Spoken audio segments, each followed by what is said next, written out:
7 things we're sad to see the car industry killing off. As technology advances and tastes change, some of the things we love most about cars are dying out. Here are some of the things we'd like to see make a comeback. Hydraulic steering. The trend towards making cars easier to drive has meant that over-assisted steering has become the norm. Setups devoid of feeling are commonplace and not just among commuter runabouts. But at least most cars still have a physical connection to the road. Steer-by-wire, by contrast, is becoming more and more commonplace, and the result is that you have no true idea of what the wheels are doing. This is fine for some, but for people like you and I who enjoy pushing the limits, it takes a lot of the joy out of driving fast. 5-cylinder engines. As we've already discussed, 5-cylinder engines are really useful because they generally mean you can fit larger displacement motors into engine bays that were designed for 4-pots. Their smooth power delivery also means that they've won many fans over the years.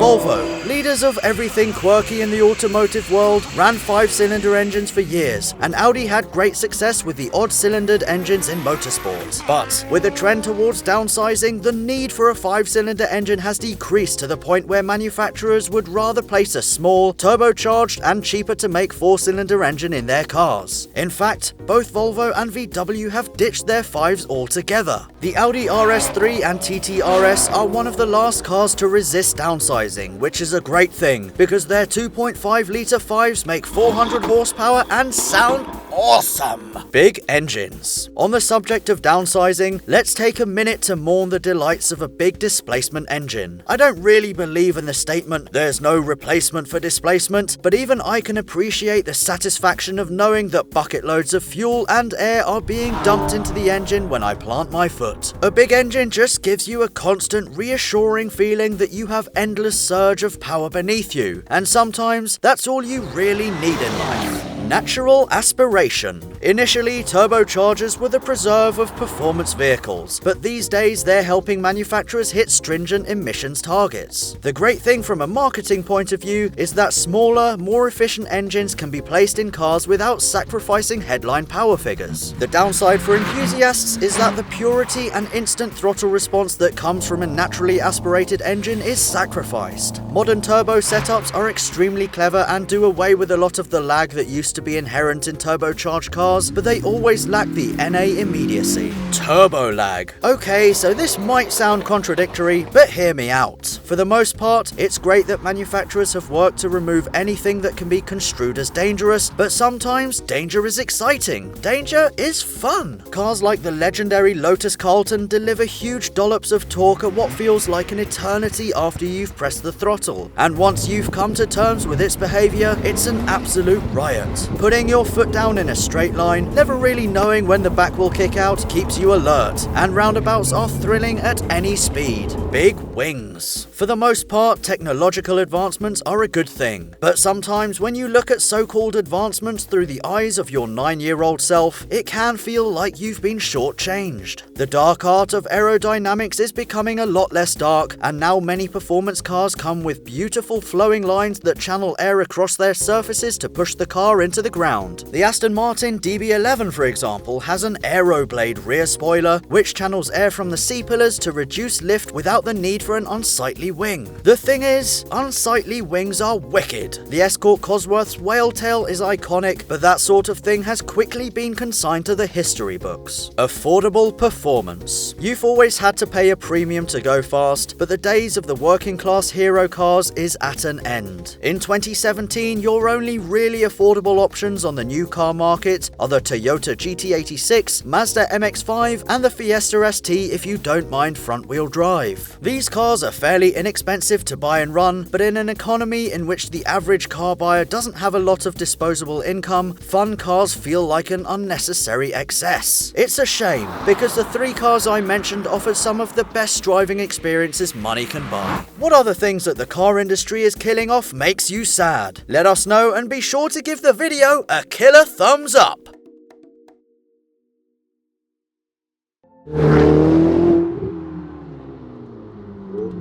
I should have dreamed about this a long time ago, and I should have made driving a Ferrari a realization probably about 15 years ago, as soon as I passed my test.